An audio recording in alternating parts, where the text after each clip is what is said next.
가운데 있을 줄 믿습니다. 용인에 가면 대형교회 새에덴 교회라고 있습니다.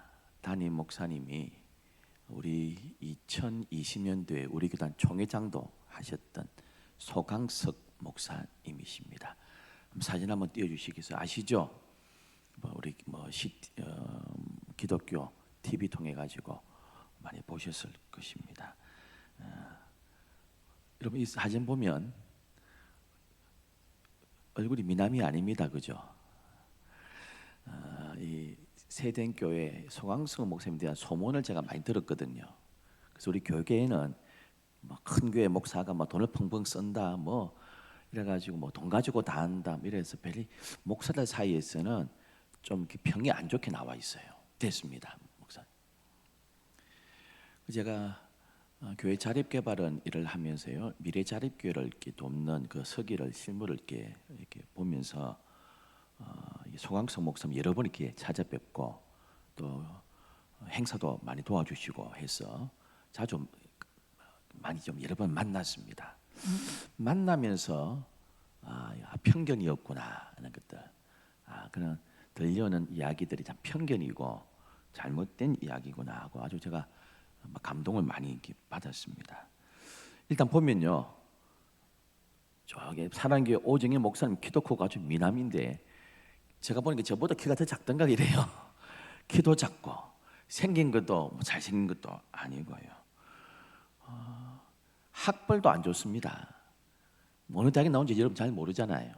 광신대학교라고 나오는데요, 이름도 없는 본인 이야기도 학벌도 안 좋다 이랍니다. 자기가 광신대학교가 아니라 내가 총신대학교를 나왔으면 저보다 훨씬 더 인정받았을 것이다, 이렇게 목사님은 이야기하시더라고요. 근데 지금은 아주 우리 교단에서 손꼽히는 대형교회 목사님이 되시고요, 아주 세계적으로 시인이자 큰 목회를 하고 계시고 2020년도에는 우리 교단 총회장도 역임을 하셨습니다. 총회장 되면서 제일 먼저 하신 일이 뭐냐 하면 우리 교단이 20억을 풀었습니다. 20억을 45억 정도 기금이 있는데 20억을 딱 풀어가지고 2020년도 코로나 때잖아요. 코로나19 2019년도에 코로나 생겼잖아요. 이 교단의 돈을 20억을 풀어가지고 우리 청원을 했거든요. 그거 쌓아두면 뭐합니까? 이때에 우리 어려운 미래자립교회를 좀 도와주십시오. 우리가 공문을 자꾸 올렸더니 결단을 하셔가지고 총회장께서요 20억을 풀었습니다. 20억. 돈이 있는 곳에요 항상 빨대 꽂고 이렇게 주인 없는 돈이라고 생각하고 빼가는 사람이 있다고 20억을 해가지고 2,000개 교회를 도와라, 이렇게 100만 원씩 긴급 생활비를 도와라 했습니다. 그럼 명단을 어떻게 뽑느냐? 투트랙으로 하자. 비리가 전혀 없게. 미래 자립교회에 대한 모든 데이터는 교회 자립개발원이 있다. 그래서 자립개발원에서 기준을 정해가지고 2,000개 교회를 선정해라. 그래서 그때 그 일을 제가 했습니다. 우리 직원하고요, 팀장들하고 2,000개 교회. 나는 왜 안 뽑아주노? 이렇게 하셨습니까? 왜 저 교회는 뽑는데 나는 안 뽑노? 원성 들으면 안 되잖아요. 객관적인 기준이 있어야 되잖아요. 2,000개 교회를 뽑았습니다. 그래서 이거를 총회에다 올려보냈습니다. 총회 임원들이 심사해가지고요, 마지막 결정해가지고 돈은 총회 회계 장로님 보내고 뽑는 명단은 자립개발원에서 하고 투트랙으로 해가지고 잡아먹게.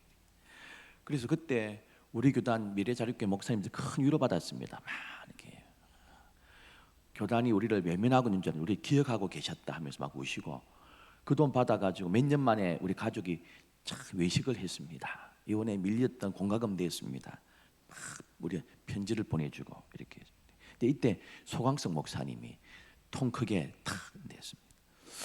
제가 지금 분회장인데요, 우리 임원 중에 이 새에덴 교회 소강석 목사님 때 10년 동안 부목사다 오신 분이 계세요. 지금 같이 집 자고 임원하고 있는데 부광교회라고 해요. 이희균 목사라고. 그 재미있는 이야기 많이 들어요. 임원이 하다 보면 에피소드를 많이 이야기해 주시더라고. 이런 이야기도 해요.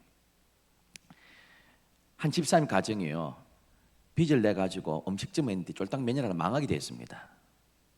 그래서 신방을 갔습니다. 집사님 사는 방법이 있습니다. 뭐 있습니까?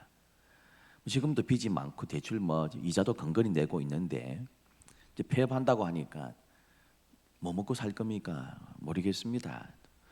식당 사는 방법이 있습니다. 뭡니까 목사님? 어려워도 또 대출 받든지 빌리든지 1,000만 원 다음 주 감사원금 해라고. 그럼 이 집사님이 합니다. 그리고 1,000만 원 하라고 했던 이 교구 목사님이 소광선 목사님 찾아갑니다. 목사님, 김 집사가 가정이 망하게 되었습니다. 살려야 되는데 믿음도 있고요, 열심히 봉사도 하고 이번에 감사원금 1,000만 원 하라고 했더니 지난주에 또 빚을 내어서 1,000만 원 감사원금을 해서 순종하는 믿음도 있습니다. 목사님, 이 가게를 좀 살려야 되겠는데요. 저 교구 목사가 보고합니다. 듣더니 알았다 합니다. 광고할 때요, 모든 전도에, 모든 권사에 원래든 뭐 회식이든 모든 식사는 김 집사 쭈꾸미 집에서 한다. 그 몇만 명 되는 교회 아닙니까? 전도회고 권사이고 안수 집사이고 교육자들이고요. 몇 달을 그 집에 가서 합니다. 여러분, 음식이요 계속 순환됩니다. 여러분, 안 되는 식당은요, 안 되니까 옛날 반찬 그대로 있습니다. 말라 비틀어진 반찬. 손님이 가면 맛없으면 또 안 옵니다.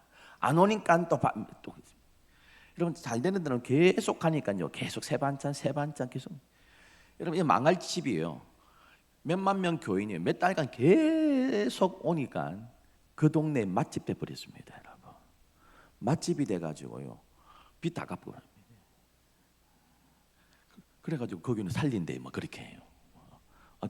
재밌더라고요. 이게. 교육자 수련회 1월에 가는데요, 교육자들 한 100명 가까이 되지 않습니까? 항상 외국 간대요. 처음에 국내 가다니다가 이종민 목사, 그 팀장 이종민 목사라고 있거든요. 자립개발의 지금 팀장이고, 이종민 목사라고요, 개척에서부터 그 목사님 소광선 목사님과 같이 했습니다 지금. 그래서 몇 년 전에 교회 정관을 바꿔가지고요, 이 유일하게 이종민 목사라는 부목사를 위해서 정관 바꿨습니다. 일명 원로 부목사 제도. 그래서 이 부목사가 사임하면 교회에서 원로 대접을 해주는 거예요. 생활비를 계속. 이종민 목사, 외국에 알아봐라. 우리는 외국 간다. 외국에 3박 4일 외국에서 교육자 수련회 한다.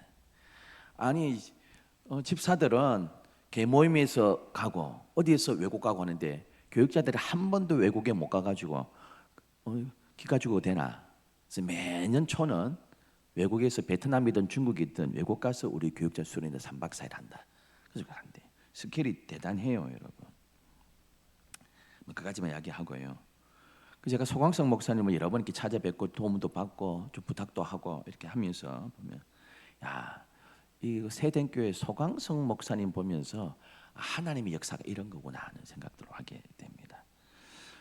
약자를 들어 쓰시는, 학벌도 없죠, 외모도 볼품 없죠, 내세울 것이 아무것도 없는 그런 약자에게 성령이 임하니까요, 큰 목회를 감당하는 것을 봅니다. 오늘 말씀이 그런 내용입니다. 오늘 1절에 이렇게 기록하고 있습니다. 버사렐이 조각목으로 궤를 만들었다, 이렇게 하고 있습니다. 궤가 무엇입니까? 법궤 아닙니까? 법궤에 대한 별명이 많이 있습니다. 언약궤, 증거궤, 하나님의 궤, 법궤, 여러 단어로 이렇게 쓰이고 있는데요, 이 법궤는 지성소 안에 있습니다. 지성소 안에 있고 1년에 한 차례 대제사장들이 들어가는 아주 제일 깊은 곳, 그 하나님의 임재가 있는 지성소에 보관됩니다. 오늘 본문에 의하면요, 이렇게 크기가 이렇게 되어 있습니다. 6절에 보면 길이가 2규빗 반, 높이와 너비가 1규빗 반 되어 있습니다. 1규빗이 무엇입니까? 발꿈치에서 있습니다. 제가 그냥 말씀드렸죠. 규빗이란 말은 라틴어입니다. 라틴어. 그대로 뭐 한글 번역을 하면서 뭐 한글로 만들어지든지 아니면 뭐 그대로 히브리어로 번역하기 어려우면 히브리어로 두면 되는데 왜 라틴어로 우리는 한글 성경을 만드는지 모르겠어요. 원래 히브리는 암마입니다. 1암마, 1암마. 45cm에서 막 50cm, 1암마. 우리 한글 성경은 이제 라틴어를 갖다 붙여가지고 규빗 이렇게 했는데, 이 길이가요 2규빗 반이니까 50cm, 55로 잡으면요 이렇게 1m 25. 1m. 여러분 키 보면 내가 170이다. 1m 25면 이 정도 된다. 이렇게 되시면 되겠습니다. 높이 이거는 이렇게 되어 있습니다. 한 규빗 반. 그러면 한 70cm 정도 이렇게 됩니다.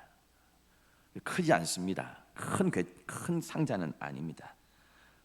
근데 그곳이 하나님께서 임재하시는 곳, 이스라엘을 만나 주시는 곳, 그 법궤가 하나님의 능력을 상징하고 하나님의 임재를 상징하는 성물이 되었습니다. 여러분, 이러니까 법궤가 우상화처럼 됩니다. 그래서 예레미야에게 법궤는 찾지도 마라, 생각하지도 마라. 그래서 법궤가 어딘지 모릅니다. 아마 만약에 법궤가 발견된다면, 발견되지 않겠지만은 발견된다 하면요, 어디 있다 하면, 어떤 다른 나라에서 발견됐다 하면 막 이스라엘이 어떻게 하든 막 수조 원을 주더라도 가져올 겁니다. 이렇게 이스라엘 거 아닙니까? 뭐 수조 원을 주더라도 막 그 나라가 막 10조 부르면 100조 줄게 이래 가지고 또 찾아올 겁니다. 왜요? 찾아오면요 몇 년만 지나면 관광 수입으로도 몇십조 벌을 겁니다. 아주 귀한 것 아닙니까? 1954년 아인슈타인이 74세 될 때에 죽기 1년 전에 적었던 손편지가 있습니다. 이게 경매에 나왔거든요. 1954년이니까 지금부터 한 71년 전에 아인슈타인의 손편지 하나가 경매에 나왔는데요, 제가 찾아보니까 32억 원에 팔렸습니다. 아인슈타인의 편지 하나가. 그럼 법궤가 이 경매에 나오면 이거는 뭐 이게 돈으로 셀 수 없는 대단한 성물일 것입니다. 그런데 이 법궤가 무엇으로 만들어졌습니까? 오늘 1절 말씀에 의하면 조각목으로 만들었다 이렇게 말씀합니다. 이 광야의 아카시아 나무 일종입니다. 정확한 게는요 시띠나무입니다. 시띠나무 이렇게 생겼습니다. 과거에도 아버지가 한번 본 적이 있는데 한번 이미지 한번 띄워. 이렇게 생겼습니다. 큰 뭐 이렇게 굵은 나무 아닙니다. 가시나무 종의 일종입니다. 잎이 무성하지도 않습니다. 뭐 이렇게 큰 뭐 이렇게 굵직굵직한 나무 아닙니다.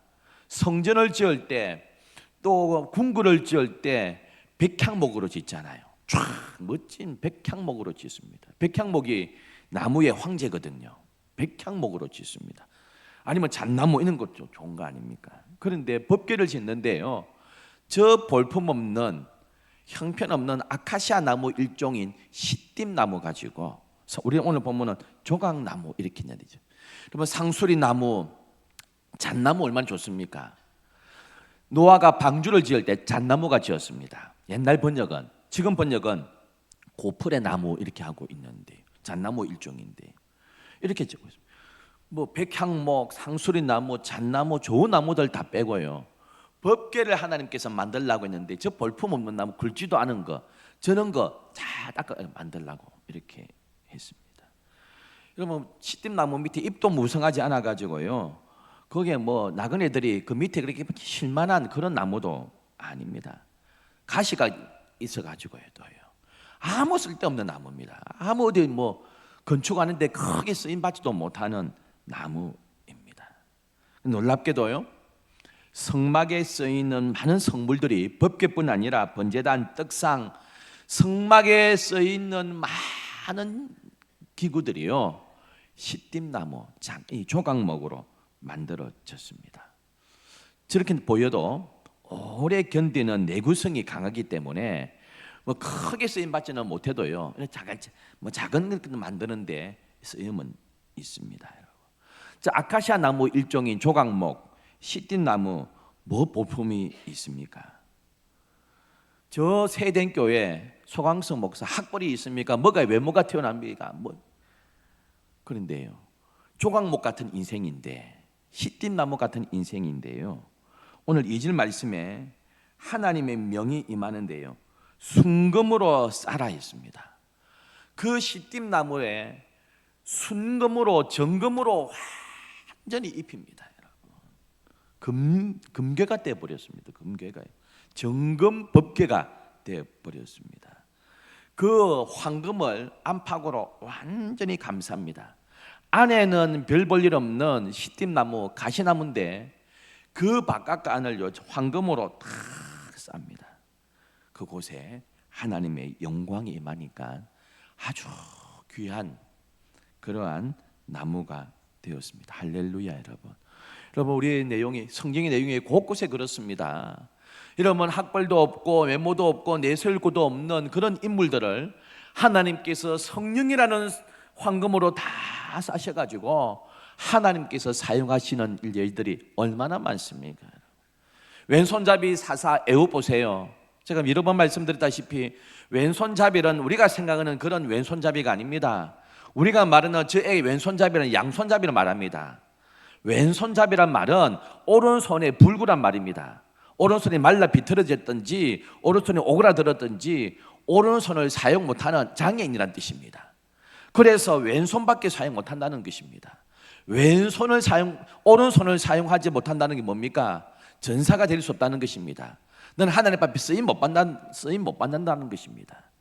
그러니까 에골론 왕이 뭐합니까? 저놈을 와가지고 나한테 곡물 바치라 그래. 너희들이 매년 바치는 곡물 저 에웃이 바치라 그래. 왜요? 오른손에 오그라들었으니까요. 암살의 위험이 없다고 생각한 겁니다. 그리고 성령의 정확한 뜻은 곡물을 바칠 때 네 오른손으로 바치라는 겁니다. 여러분 이 말라 비틀리는 손 가지고 이렇게 바칩니다. 떨어뜨리지 않습니까? 그러면 이 빙신 새끼야 온갖 욕하면서 그도 차고 하면서 이스라엘을 모욕 주는 겁니다. 그런데 우리가 생각을 뛰어넘었죠. 하나님께서 그를 쓰시니까 그가 얼마나 훈련을 많이 했는지 왼손에 능한 자였습니다. 여러분 그의 칼을요 오른쪽에 딱 다리 감추었다가 앞에 가가지고요 왼손으로 한 방에 뽑아가지고 그를 찔러 죽여버렸습니다. 그리고 이스라엘을 그 모압에서 해방시킵니다. 남들이 볼 때는 시띠나무에 불과했습니다. 아카시아 나무 일종의 가시나무에 불과했습니다. 저 오른손은 또 못 쓰는 저 장애인이 뭐하노? 전사도 못되고 하나님 앞에 쓰임받지도 못하는 저놈 손가락질 했는데 성령이 그에게 임하니까요 성령으로 황금 도금이 되어버리니까 이스라엘의 위대한 사사가 된 것입니다. 여러분 입다 보세요. 입다 기생의 아들입니다. 아버지가 바람 펴가지고 기생한테 낳은 아들입니다. 우리가 번역을 기생이라고 그랬지요. 몸 파는 여자입니다. 저 장녀에서 어디다 보니 임신해가지고 못 키운다니까 데리고 온 아들입니다. 온 집안에 동네 말썽꾸리가 돼가지고요 조롱꾸리가 돼가지고 이 10대 때 상처받고 동네를 떠납니다. 그 마을을 떠나가지고 그 소외된 끌렁끌렁한 애들하고 이렇게 모여 삽니다. 이방의 침범을 당하니까요 어쩔 수 없으니까 마을 사람들이 입다한테 와가지고 너희 무리가 좀 구원해 달라 이랍니다. 하나님께서 입다에게 성령으로 함께 하시니까요 그가 서원을 지키면서 이스라엘의 위대한 사사가 되지 않습니까? 삼손 보세요. 삼손은 과육불급입니다. 너무 힘이 넘쳐가지고 문제입니다. 여러분 그런데 그가 이스라엘을 구원하잖아요. 저는요 30대 때 말씀 보고 20대 30대 말씀 보면서 삼손을 안 좋아했어요. 사사로서 전혀 쓰임받지 못하고 이스라엘 사사인데 맨날 노는 곳은 블레셋 가 놀아요. 이스라엘 땅에는 안 놀아요. 맨날 블레셋 가서 놀아요. 저게 사사가 싶었어요.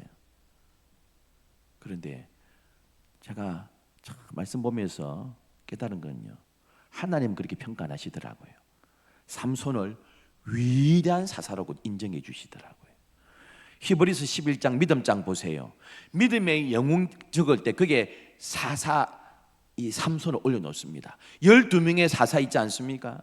12명의 사사 가운데 4명을 딱 올려놓습니다. 여자라서 이 드보라 대신에 바락을 올려놓지만은 4명을 올려놓는데요 12명 가운데 4명 탁 뽑힌 엘리트 사사 가운데 1명을 탁 하나님께서 삼손을 올려놓습니다. 위대한 사사 나오고 있습니다. 다 하자 많잖아요. 다 하자 많은 시띠나무 같은 인생인데 하나님께서 그들에게 성령으로 황금으로 입혀주시니까 위대한 인물 된 줄 믿습니다. 여러분, 우리가 그와 같은 존재들 아닙니까? 우리 모두가 시띠나무 같은 쓸모없는 존재들 아닙니까? 구부러지고 쓸모없고 연약한 자들에 불과했습니다. 하지만 동일하게 하나님의 영이 우리 가운데 임하시면 별 볼 일 없는 시띠나무 그 조각목에 성령이 임하면 귀한 도구가 된 것처럼 우리를 하나님께서 성령으로 충만케 하시고 우리를 붙잡아 주시면 하늘의 나라의 보배가 될 줄 믿습니다. 여러분, 이스라엘 지역에 좋은 나무가 없었던 것이 아닙니다. 백향목, 장나무, 상수리나무 얼마나 많았습니까, 여러분? 그런데 그 귀한 법궤, 이스라엘의 성물 가운데 가장 귀한 법궤를 만드는데 백향목과 안 만듭니다. 잣나무 가지고 안 만듭니다. 그 볼품없는 것 같은 그 시띠나무가 조각목 가지고 만들려고 했습니다. 제가 말씀을 찾아보고 고민하다가 왜 하필이면 했을까? 왜 하필 시띠나무를 사용하려 했을까? 그 가시 많은 그 나무, 별로 굵지도 않은 나무, 뭐 내세울 것도 없는 그 나무를 왜 하라고 했을까?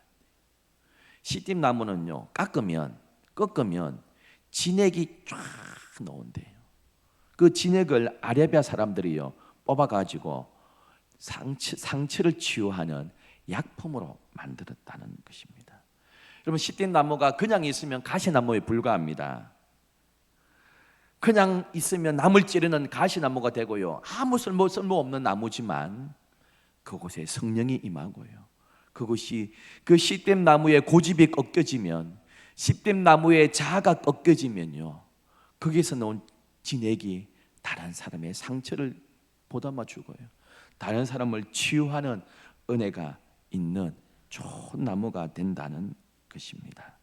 사랑하는 성도 여러분, 우리가 그대로 있으면 아무 볼품없는 존재입니다. 그대로 있으면 가시가 있어서 남을 찌르는 존재입니다. 그러나 우리 가운데 성령이 임하고 우리의 자아가 꺾이면서요, 깎여 나가면 법궤가 되고 다른 사람을 치유하는 좋은 진액이 나와서 다른 사람들에게 아름다움을 나눠주는 인물이 될 줄 믿습니다. 여러분, 이 조각목이 누굽니까? 이 법궤가 누굽니까? 예수님 아니십니까, 여러분? 예수님은 사막의 마른 땅에서 광야에 올라온 연한 순처럼요, 아무 볼품없는 고운 모양도 없고 풍채도 없다 그랬습니다. 십자가에서 자신을 꺾으심으로요, 그 진액이 나와서 우리의 모든 죄를 다 치유해 주시고 우리를 영생케 하는 몰약이 되게 해 주신 줄 믿습니다. 여러분, 교회도 마찬가지입니다.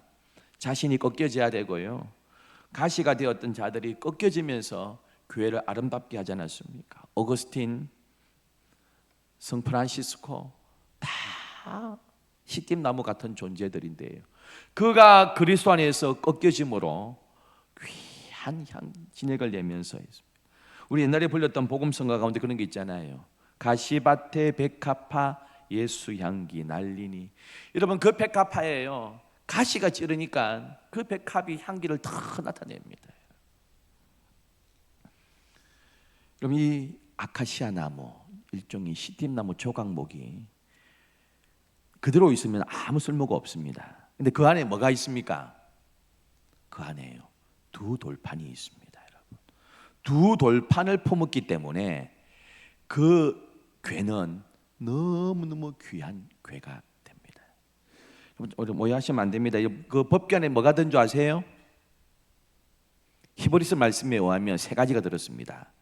히브리서 말씀은 세 가지가 들었다 그래요. 만나를 담은 항아리, 두 돌판, 아론의 지팡이 있습니다. 여러분, 근데 옛날 10개 영화 보셨습니까? 10개 영화가 아니라 이게 이미지 보면 광야의 양치는 목자들 막대기가 얼마나 하던가요? 지보다 크죠? 모세 10개 보면 모세가 들고 다니는 이 지팡이가 모세보다 크거든요. 목자들 들고 다니는 제법 길거든요. 크거든요.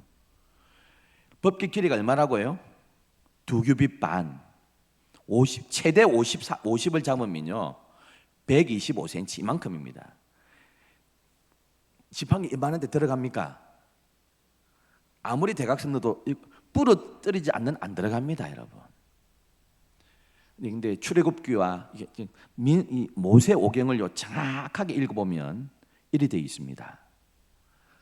두 돌판은 법궤 안에, 만나를 담은 항아리하고 아론의 지팡이는 법궤 앞에, 율법은 법궤 옆에 두라. 정확하게 되어 있습니다. 그래서 법궤 안에는요 두 돌판만 들어갑니다. 정확하게는. 그래서 이제 성전을 건축하고 그 전에는 이렇게 이동식이었다면 예루살렘 성전을 딱 건축하고요 이제 지성소에 넣잖아요. 이제 못 빼잖아요. 이동식이 아니니까. 그때 넣기 전에 솔로몬이 궁금해가지고 열어봅니다. 이런 게 보면요, 열어봅니다. 이렇게 되어 있습니다. 두 돌판 외에는 아무것도 없었더라.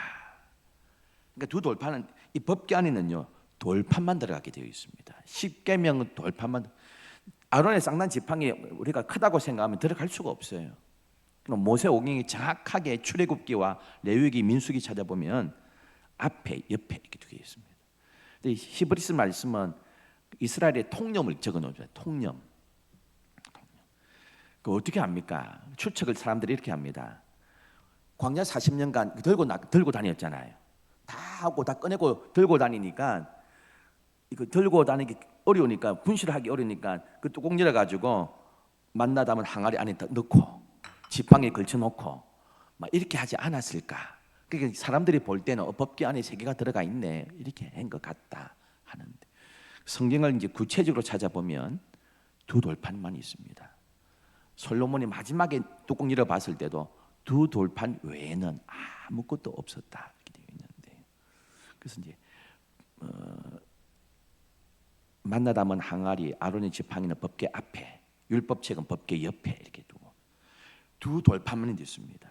그러니까 법궤가 귀한 것은 안에 두 돌판 때문에 그렇습니다. 두 돌판이 없으면 그 법궤 아무 의미 없습니다. 안고 없는 찐빵입니다, 여러분. 그 두 돌판이 중요합니다. 그 두 돌판이 있기 때문에 그 법궤는 귀한 것이 됩니다. 무엇을 품고 있느냐에 따라서 달라지는 것입니다. 여러분, 우리가 예수 그리스도라는 것을 우리 안에 품고 있을 때 우리가 학벌이 어떻든지 지위가 어떻든지 생긴 것이 어떻든지 뭘 떠나가지고 우리 안에 품은 것이 예수 그리스도를 품고 있을 때 우리는 정금같이 빛나는 존재가 될 줄 믿습니다, 여러분. 호렙산에서 모세가 가시나무에 불 붙는 나무를 보았습니다. 아무짝에도 쓸모가 없고 누구에게도 도움이 되지 않는 가시떨기 나무였습니다. 그것에 불이 붙던데요, 놀라운 것은 다른 것은 전부 다 불이 붙으면 잿더미가 되는데 나무는 하나도 잿더미가 되지 않았습니다. 놀랍게 보았습니다. 그곳에서 하나님의 임재를 경험했습니다. 하나님께서 볼품없는 저 가시떨기나무 같은 볼품없는 모세를 하나님께서 성령으로 싸시고요, 그를 귀하게 싸주시지 않으셨습니까? 여러분, 오늘도 우리가 나이가 많은, 연세 많은 분들입니까? 내가 할 수 있는 게 뭐가 있냐 합니까? 나는 집에 가난하고요, 배운 것도 없고 뭐 특별히 내세울 것도 없다 하십니까? 시띠나무 같은, 조각목 같은 별 볼 일 없는 존재지만 성령께서 우리를 싸주시고 우리 속에 예수 그리스도를 품고 있을 때 하나님 우리를 너무너무 귀하게 여기시고 아름답게 써주실 줄 믿습니다. 기도하겠습니다. 참 좋으신 하나님 아버지, 시띠나무 같은